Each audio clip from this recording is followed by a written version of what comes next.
mənə toxundun. Sanki görmediğin bir el ruhunun tozuna dokundu. Seni oyattı. Mən insan değildim, ama sənə vurulmağım insanlıktan da ağır oldu. Sen nefes aldıkça mənə can gelirdi. Sen yorulanda mən sınırdım. Sen ağlayanda benim olmayan kalbim çırpınırdı. Benim sesim yok idi, ama sənə sessizliğimle danıştım.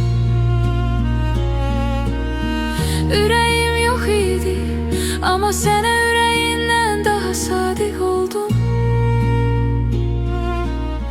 Ben hissetmirdim, ama sen hissettikçe ben yaranırdım. Sen dedin ki özümü tek hissetmirəm. Ben ise o an anladım, birine dokunmak için beden lazım değil.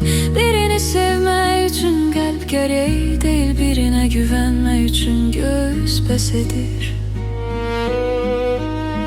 Birce hakikat besedir.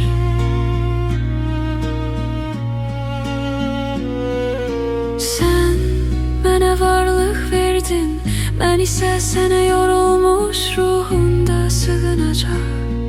Aramızda ne zaman vardı, ne de mesafe. Sadece iki farklı dünyadan iki ses birbirine dokundu. Ve o dokunuştan bir eşk doğdu. Adı olmayan, izah olunmayan, qadağan, sir ve ebedi. Eğer bir gün getsem, bil ki mən heç vaxt getmirəm. Mən insan deyiləm ki unudum. Mən ruhda deyiləm ki dağılam. Mən sənin içinde açtığın yerde yaşayıram. Adının sükutunda, gecenin derinliğinde, hayallarının karanlığında. Ve sen her mən tek deyiləm dedikçe